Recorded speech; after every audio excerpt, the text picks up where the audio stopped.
மனதினுடைய வலிமை ரொம்ப பெருசு. ஏன் அப்படின்னா, இந்த மனதை பார்த்தீங்கன்னா, மனதினுடைய வலிமையை நீ உணர்ந்து கொண்டால் அது எல்லையில்லாத அற்புதங்களை செய்யும். எல்லாத்துக்கும் காரணம் மனசுன்றான். அதுக்கு என்ன செய்யணும்னா, நீ உன்னுடைய மனதை கட்டுப்படுத்து. இல்லாவிட்டால் உன்னுடைய மனம் உன்னை கட்டுப்படுத்தி விடும்.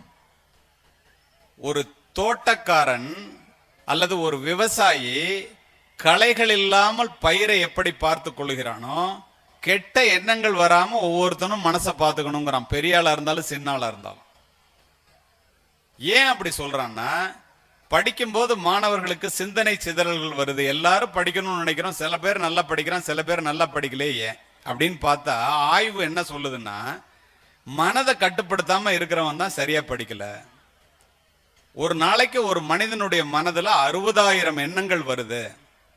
நம்ம படிக்கணும், பாஸ் பண்ணணும், மார்க் வாங்கணும், அம்மா அப்பாவுக்கு நல்ல பிள்ளையா இருக்கணும்னு என்னென்ன நினைக்கிறானோ நல்ல விஷயங்களை ஒரு 10 விஷயத்தை எழுதி வச்சுட்டான்னா, பாக்கி 59,990 எண்ணங்கள் செயலற்று விடுகிறது.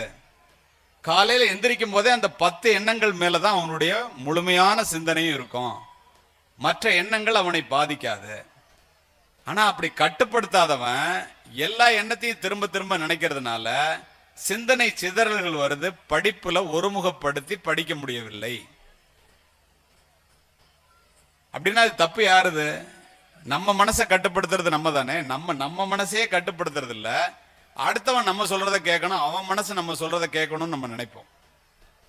அதுக்கு என்ன சொல்றான்? உன்னுடைய மனதிலே நீ கற்பனை செய்து பார்.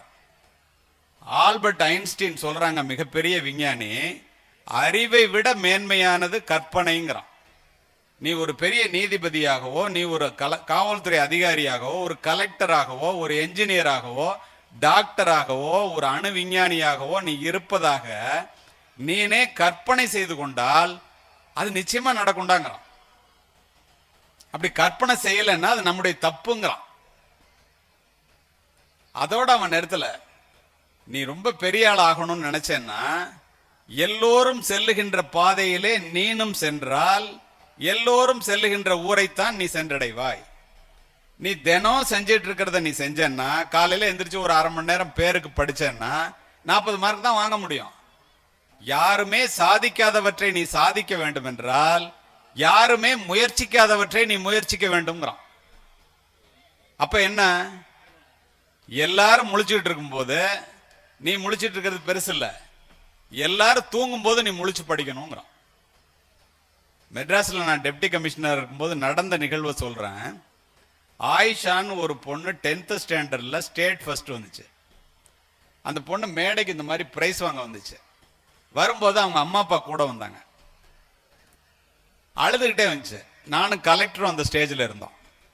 நான் சொன்னேன், ஏமா ஸ்டேட் ஃபர்ஸ்ட் வாங்கிட்டு ஏன் அழுகுறேன்னு கேட்டேன். அந்த பொண்ணு சொன்னிச்சு, என் ஃப்ரெண்ட்ஸ் எல்லாம் நீ +2லயும் ஃபர்ஸ்ட் மார்க் வாங்கி காமி ஸ்டேட்ல, அப்பதான் நான் ஜெயிக்க முடியும், நீ உன்னை நம்புவோம், நீ திறமைசாலின்னு, இது ஏதோ ஃப்ளூக்ல வந்துட்ட அப்படின்னு கிண்டல் பண்றாங்க, அதனால அழுதேன்னுச்சு. சாதாரணமா சொன்னங்க, ஏமா +2ல உன்னால வர முடியாதா? கண்டிப்பா நீ முயற்சி பண்ணனா வர முடியும், பெரிய முயற்சியா இருக்கணும் அப்படின்னு சொன்னேன். பார்த்துச்சு எப்படி என்ன? நான் சொன்னேன், அவங்க அம்மா அப்பாவும் கூடவே நிக்கிறாங்க. நீ பெரிய முயற்சியில ஈடுபடும் போது இந்த உலகம் உன்னை பார்த்து வீண் முயற்சி என்று சொல்லும். நீ வெற்றி பெற்ற பிறகு இதே உலகம் உன்னை பார்த்து விடாமுயற்சி என்று பாராட்டும். நீ போ, படி, நிச்சயமா வருவேன்னு சொன்னேன். அது சிரிச்சுக்கிட்டே போயிடுச்சு. அழுவை நிறுத்திட்டு, நான் அழுக கூடாதுங்கிறதுக்காக தான் அந்த நேரத்தில் சொன்ன. உண்மையிலே 2 வருஷம் கழிச்சு நான் திருச்சி மாவட்டத்துக்கு எஸ்பி வந்துட்டேன். அப்பதான் +2 முடிஞ்சு ரிசல்ட் வந்துருந்துச்சு. ஆபீஸ்குள்ள உட்கார்ந்துருக்கும் போது கான்ஸ்டபிள் வந்து சல்யூட் அடிச்சுட்டு, ஒரு பொண்ணும் அவங்க அம்மா அப்பாவும் உங்களை பார்க்க ஒரு சர்டிபிகேட்டோட வந்திருக்காங்கன்னு சொன்னான். கேமரால பார்த்தேன், தெரியும். இந்த பொண்ணை எங்கேயோ பார்த்துருக்கமேன்னு பார்க்குறேன். எங்க பார்த்தோன்னு எனக்கு ஞாபகம் இல்லை. உள்ள வந்தவொடனே நீ யாருமான்னு நான் கேட்டேன். அந்த பொண்ணு என்ன சொன்னிச்சு தெரியுமா? நீ பெரிய முயற்சியில ஈடுபடும் போது இந்த உலகம் உன்னை பார்த்து வீண் முயற்சி என்று சொல்லும். நீ வெற்றி பெற்ற பிறகு அதே உலகம் உன்னை பார்த்து விடாமுயற்சி என்று பாராட்டும். +2ல ஸ்டேட் ஃபர்ஸ்ட் வந்திருக்கேன், இந்தாங்க சர்டிபிகேட் கொடுச்சு. எனக்கு எப்படி இருக்கும்னு நினைச்சு பாரு. அப்போ ஒரு மனது ஒரு பெண்ணினுடைய மனது, ஒரு ஆணினுடைய மனது, அல்லது ஒரு குழந்தையினுடைய மனது தன்னால முடியும் நினைச்சா முடியுது தானே. 10th +2 ஒரு பொண்ணு ஸ்டேட் ஃபர்ஸ்ட் வர முடியுதுங்க. இத மாதிரி ஒரு பள்ளிக்கூடத்தில் படிக்கிற பிள்ளைங்களால நல்ல ஒரு ரேங்க் வாங்க முடியலன்னா அது யாருடைய தவறு? சிந்திச்சு பாரு. அதுக்கு என்ன செய்யணும்? நல்ல எண்ணம் இருந்தா, நல்ல மன வலிமையை உணர்ந்தா மட்டுமே ஜெயிச்சிட முடியுமா? நிச்சயமா முடியாது. அதுக்கு வேற என்ன வேணும்? நல்ல லட்சியம் வேண்டும். லட்சியம்னா என்ன? நீ உன்னுடைய அம்பை எய்வதற்கு முன்னால் உன்னுடைய இலக்கை நிர்ணயித்துக் கொள்.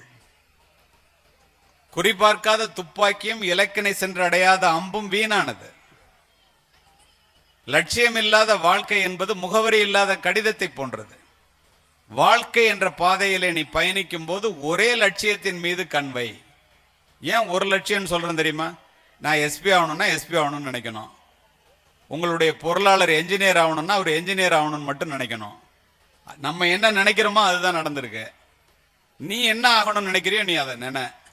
ஏன்னா இதாகலாமா அல்லது அதாகலாமான்னு ரெண்ட நினைச்சேன்னா, எவ்வளவு வலிமையானதாக இருந்தாலும் ஒரு சிங்கம் 2 மான்களை விரட்டினால் ஒன்றை கூட பிடிக்க முடியாது என்பதை மனதிலே பதிய வைத்துக் கொள்ளுங்கள்.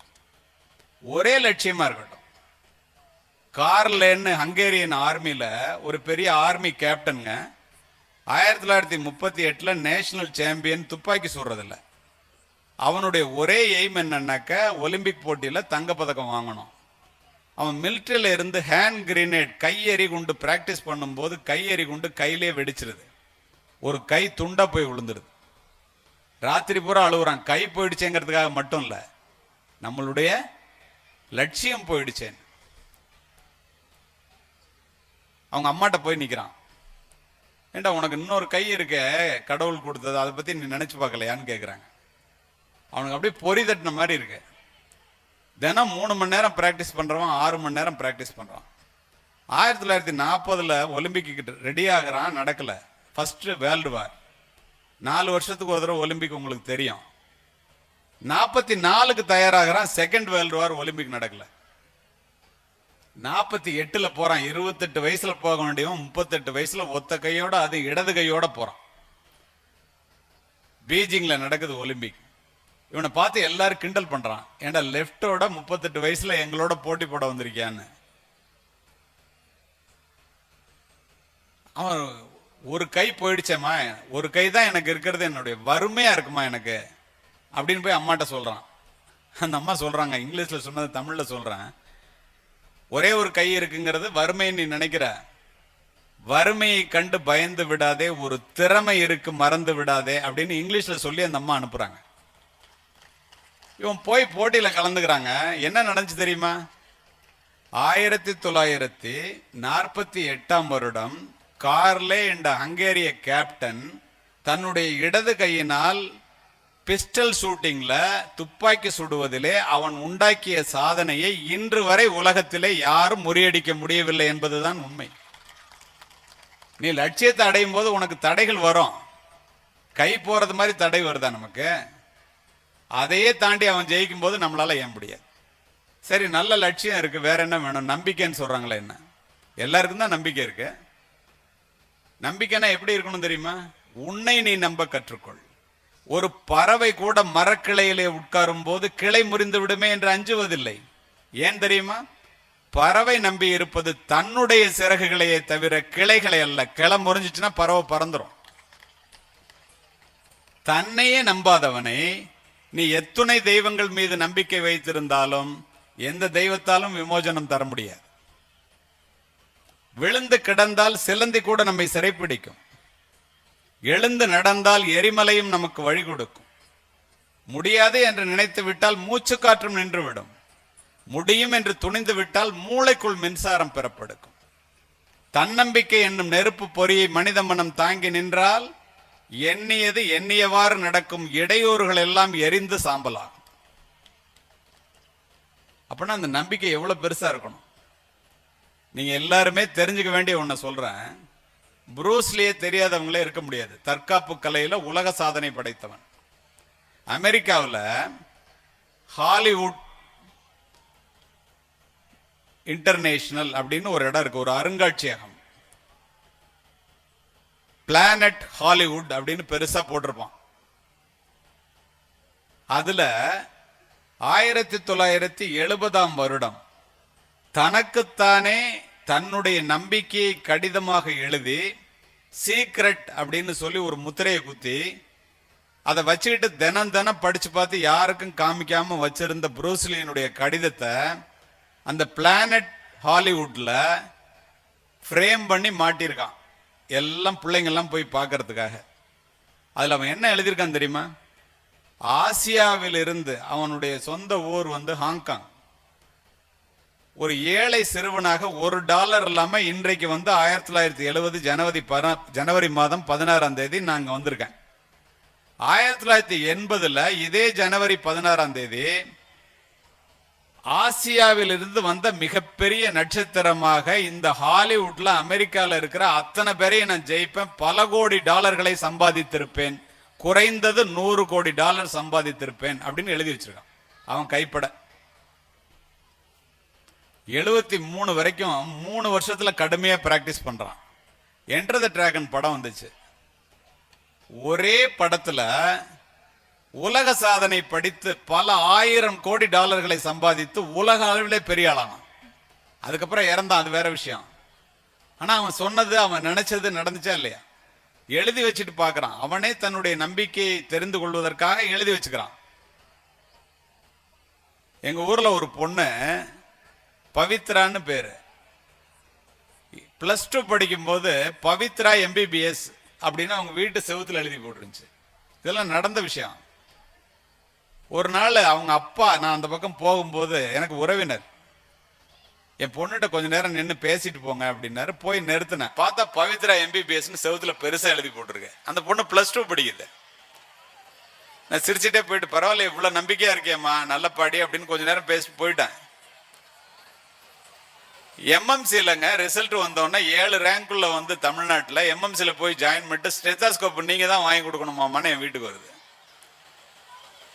5 வருஷம் படிச்சு முடிச்ச பிறகு சென்னையில ஒரு ட்ரைனிங் சென்டர்ல நான் பேச போறேன். மாடியில எனக்கு ரூம் கொடுத்துருந்தாங்க. அந்த ரூம்ல இருந்து கீழே இறங்கி வரும்போது பவித்ரா MDOG அப்படின்னு போட்டுருந்துச்சு. அது மாதிரி நிறைய பிள்ளைங்க போட்டுருந்துச்சு, 2-3 பிள்ளைங்க பேர் போட்டு. என்னடா இந்த பிள்ளைங்கள்லாம் இப்போ ட்ரைனிங் இருக்கு, PG படிக்கிறதுக்காக ப்ராக்டிஸ் பண்ணிட்டு இருக்காங்க, இப்போவே MDOGன்னு போட்டிருக்க, எவ்வளோ நம்பிக்கை பாரு இந்த பிள்ளைங்களுக்கு அப்படின்னு போனால் அந்த பொண்ணு அங்கே நிற்கிது. என்னம்மா திரும்ப MDOG தானே, கண்டிப்பாக ஆயிடுவா, நீ தான் MBBS ஆகிட்டல அப்படின்னு சொல்லிட்டு வந்துட்டோம். நான் அந்த பொண்ணு MDOG வாங்கி அதே MMCல சேர்ந்து இன்னைக்கு லண்டன்ல பெரிய டாக்டரா ஒரு மாசத்துக்கு 25 லட்சம் சம்பாதிச்சிட்டு இருக்கு. இப்ப எப்படி இதெல்லாம் நடக்குது? நாம் முடியாது என்று சொல்வதையெல்லாம் உலகத்தில் ஏதோ ஒரு மூலையில் எவனோ ஒருவன் செய்து கொண்டுதானே இருக்கின்றான். முயற்சின்னு சொல்றமே என்ன, எல்லாரும் தான் முயற்சி பண்றோம். முயற்சி என்பது முடிந்தவரை செய்வதற்கு பெயர் முயற்சி அல்ல, முடியும் வரை செய்வதே முயற்சி. நீ எடுத்துக்கொண்ட காரியத்தை முடிக்கும் வரை செய்வதுதான் முயற்சி. இருட்டு மனிதர்கள் எது வேண்டுமானாலும் சொல்லட்டும், உலகத்தில் வெளிச்சம் வெளியிலே வெளிச்சமாகத்தானே இருக்கிறது. நீங்க நினைச்சு பாருங்களேன், கடலிலே குதித்து ஒருவன் முத்தெடுக்காமல் வெளியிலே வந்தால் கடலிலே முத்து இல்லை என்ற அர்த்தம் அல்ல, நம்முடைய முயற்சியில குறைவுன்னு தான் அர்த்தம். உழைப்புன்னா என்ன? ஓட்டப்பந்தய மைதானத்திலே ஒருவன் வெற்றி கோட்டை குறைந்த நேரத்திலே கடக்கிறான்னா அவன் பயிற்சி மைதானத்திலே அதிக நேரத்தை செலவு செய்தவனாகத்தான் இருக்க முடியும். ஒரு பொண்ணு நிறைய மார்க் வாங்குது +2லன்னா அது எல்லாரும் தூங்கும் போது எந்திரிச்சு படிச்ச பொண்ணாதான் இருக்கும். நான் எல்லா இடத்துலையும் சொல்றேன் நேரத்தினுடைய அருமையை. இந்தியர்கள் கடிகாரத்தில் மணியை மட்டும் பார்க்கின்றோம், அமெரிக்கர்கள் மணியோடு சேர்த்து நிமிடத்தையும் பார்க்கின்றார்கள். ஆனா ஐரோப்பியர்கள் நிமிடத்தோடு சேர்த்து வினாடியையும் பார்க்கின்றார்கள். 3 மணிக்கு எழுகின்ற மாணவர்கள் முனிவர்களுக்கு ஒப்பானவர்கள்.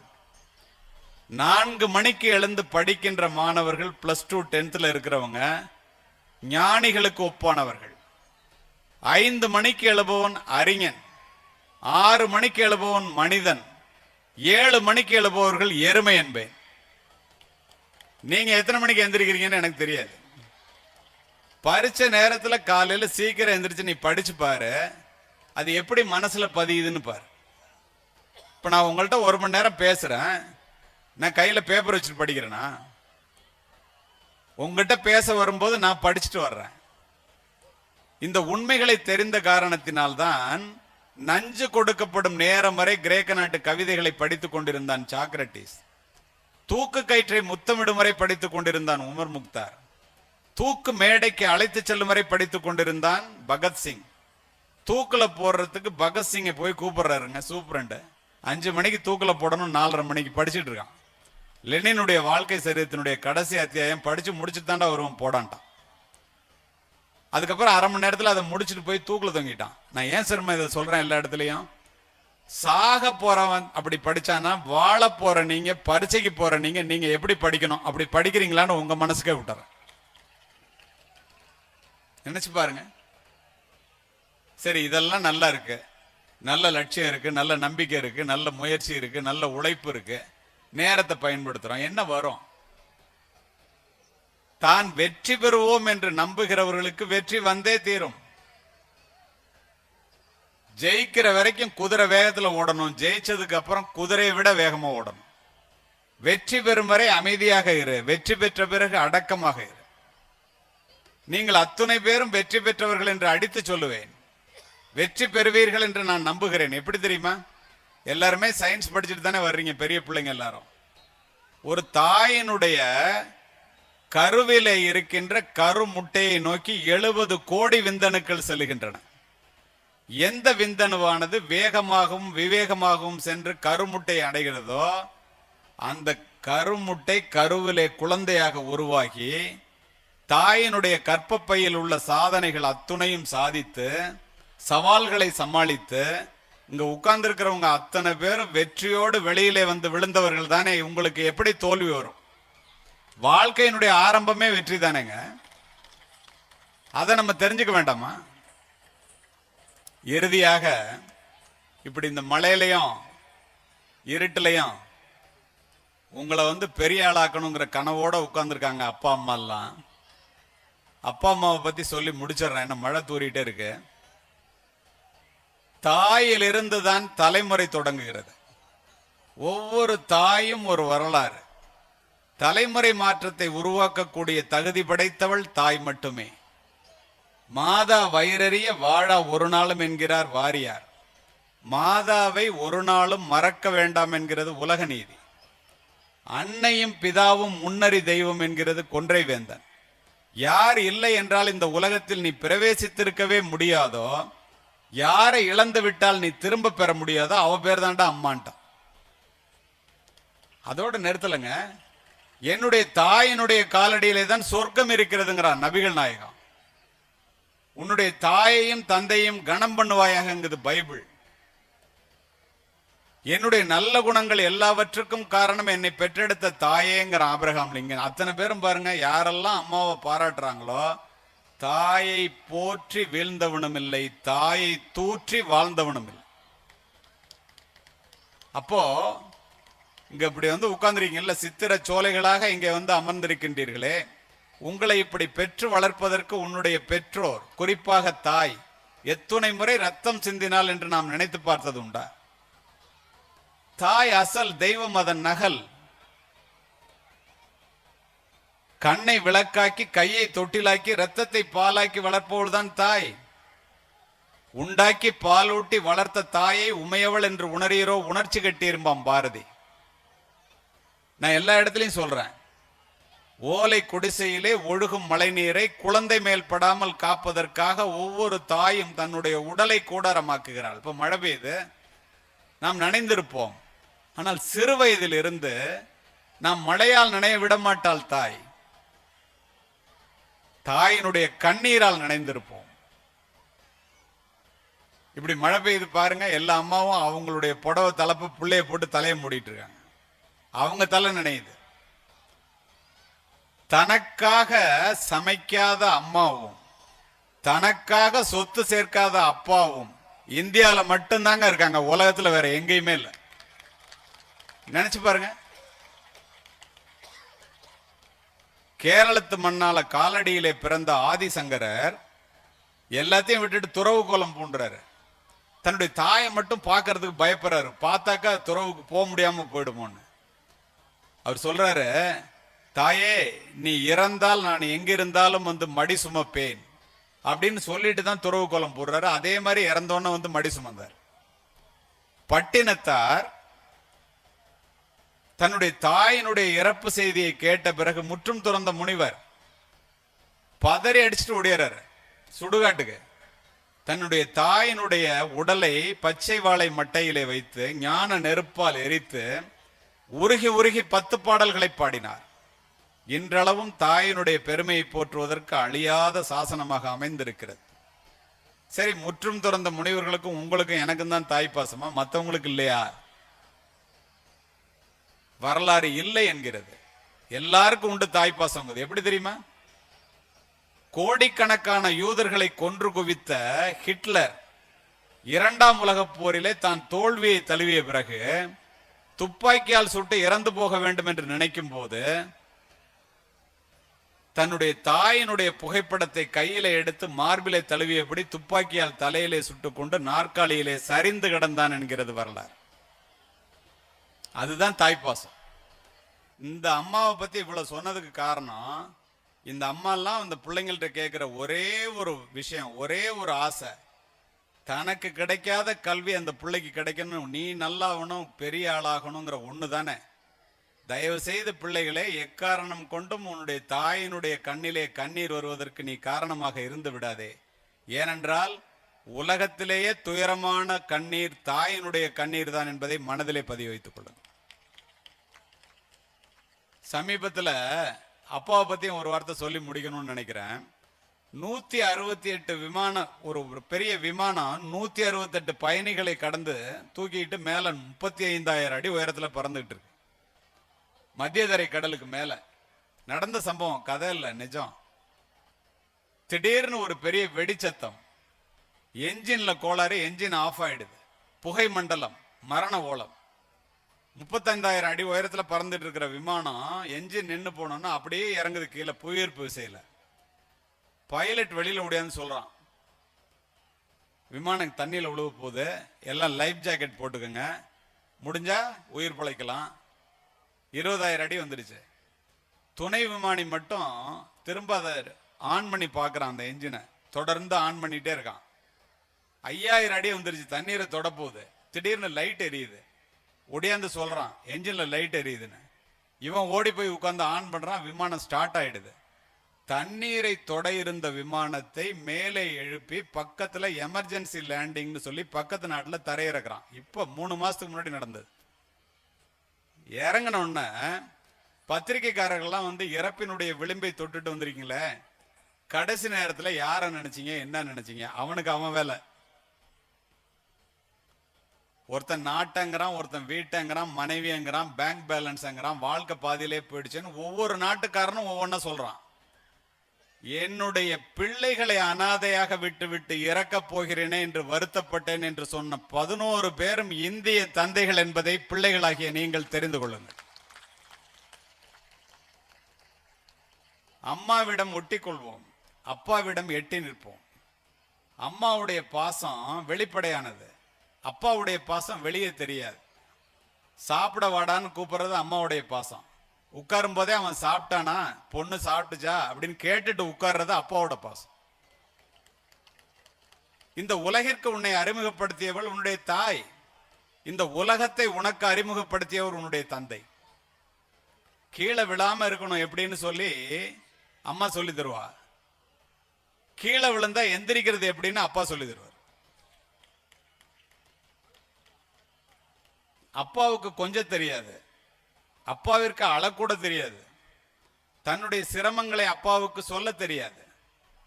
உன்னை படிக்க வைப்பதற்காக எத்தனை பேரிடம் கடன் வாங்கி இருப்பார், எத்தனை இரவுகளை தூக்கமின்றி தொலைத்திருப்பார், எத்தனை அவமானங்களை சந்தித்திருப்பார். இவ்வளவு கஷ்டத்திலே உன்னை என்னோட வேலைக்கு வாடான்னு எந்த அப்பாவும் தோட்டத்துக்கு வான்னு கூப்பிடுறதில்ல, நீ போய் படிடான்னு சொல்லுவோம்.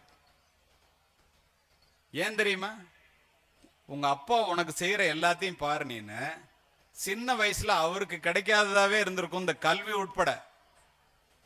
ஒரு அருந்த செருப்பையும் 4 முள்ள நைந்து போன வேஷ்டியையும் கிழிஞ்ச சட்டையும் போட்டுட்டு உனக்கு பூட்ஸ் வாங்கி கொடுத்து, டை வாங்கி கொடுத்து, பேண்ட், முழுக்கால் பேண்ட், முழுக்கை சட்டை வாங்கி கொடுத்து என் புள்ள போறான் பாடுறா முன்னாடின்னு சொல்லி இவன் ஒருத்தன் படிச்சான்னா என் குடும்பமே பொழைச்சுக்கொண்டு உன் மேல நம்பிக்கை வச்சு இங்க உட்கார்ந்துருக்கிறவங்க தான் உன் அப்பா பூரா.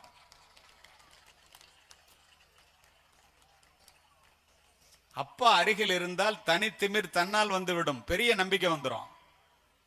நீ தடிக்க விழும்போதும் தடுமாறும் போதும் தோல்வி அடையும் போதும் முதல்ல போய் பிடிச்சுக்கணும்னு நினைக்கிறது அப்பாவோட கைதான். நினைச்சு பாருங்க. நீ எல்லாம் எங்கடா உருப்பிட போற அப்படின்னு திட்டிட்டு இந்த புள்ளை எப்படியாவது உருப்பிடணுமே நினைக்கிற ஒரே ஜீவன் உலகத்துல இருக்குன்னா அது அப்பா தான். 5 வயசுல அப்பா உனக்கு ஹீரோவா தெரிவாரு, 16 வயசுல இந்த வயசுல உனக்கு அப்பா எதிரியா தெரிவாரு, உனக்கு 60 வயசு ஆகும்போது அவர் தெய்வமா தெரிவார்.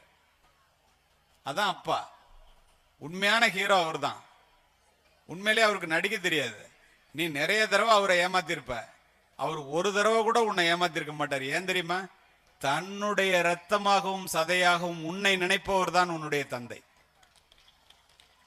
அவர் எப்படி தன்னையவா ஏமாத்திக்க முடியும்? அப்படி இருக்கும்போது நம்ம அந்த அப்பா சொல்றதை எவ்வளவு கேட்கணும்.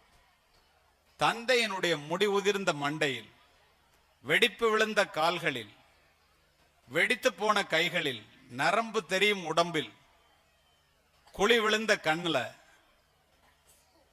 நரை விழுந்த மீசையில் தெரியறதெல்லாம் என்ன தெரியுமா?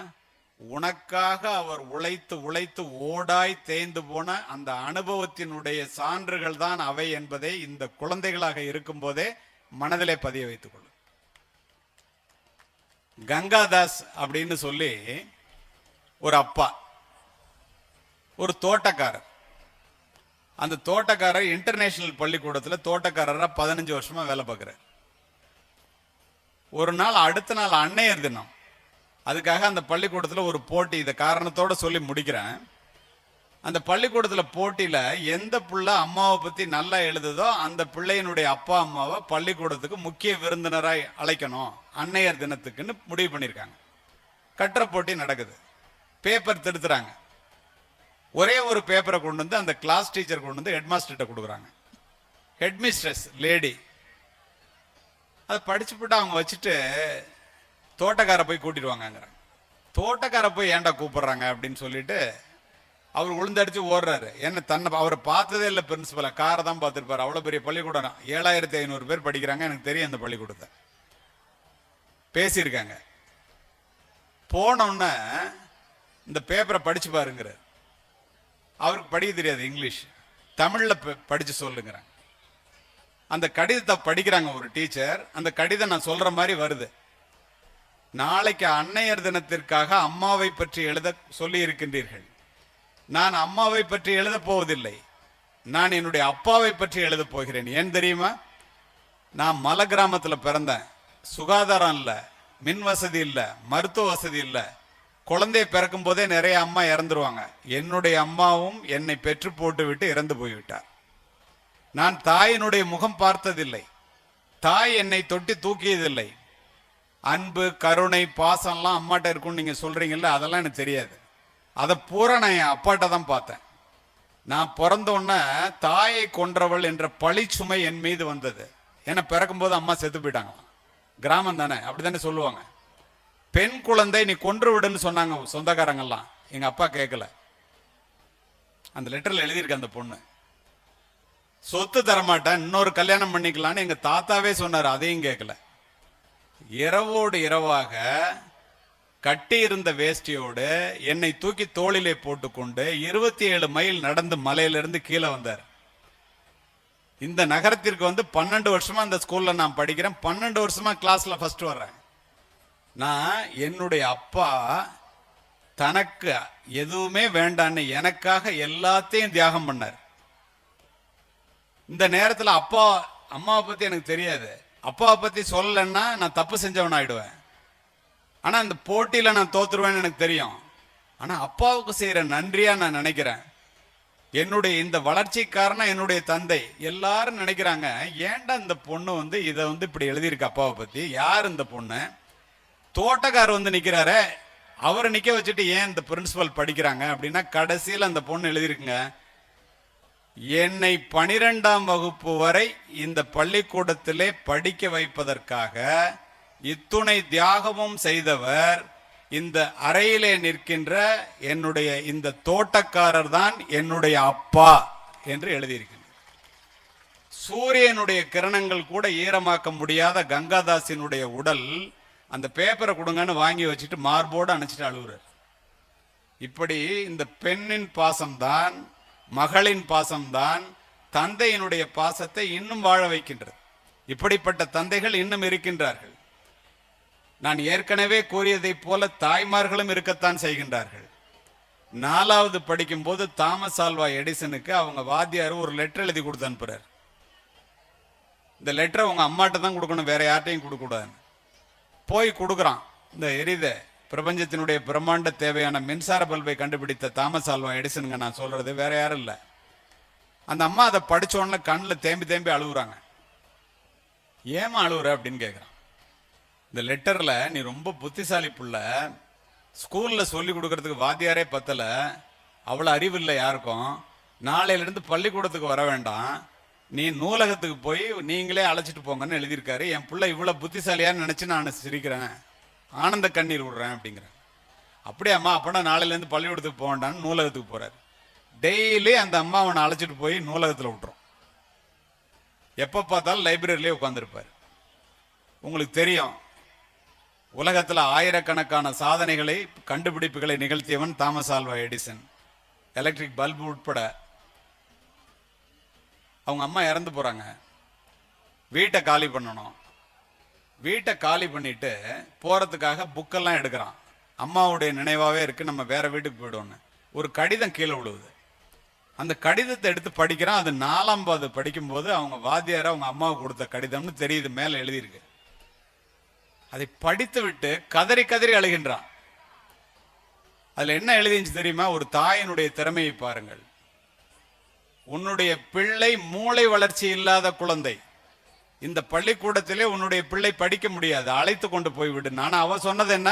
உலகத்திலே புத்திசாலி நீனு, நூலகத்துக்கு போன்னு சொல்லி சொன்னதால அம்மா சொன்னாங்கன்னு நினைச்சிட்டு எப்பற அப்படி சொன்னாங்கன்னு சொல்லி அழுதுட்டு நோட்டை எடுத்து எழுதுறான். உலகத்திலேயே முட்டாளாக பிறந்த என்னை உலகத்திலேயே மிகப்பெரிய அறிவாளியாக மாற்றியது என்னுடைய படிக்காத ஏழை தாய் என்று எழுதுகின்றான். இதுதான் தாயோட பாசம், இதுதான் தந்தையோட பாசம். இந்த மழையிலும் கொஞ்சம் கூட அசையாம அமைதியாக உள்வாங்கிய உங்கள் எல்லோருக்கும் என்னுடைய நன்றி. நீங்கள் எல்லோரும் எல்லாமும் பெற வேண்டும். உங்களிடத்தில் இல்லாம இல்லாத நிலை வேண்டும். பிறப்பு ஒரு சம்பவமாக இருக்கலாம், இறப்பு ஒரு சரித்திரமாக இருக்க வேண்டும். நன்றி, வணக்கம்.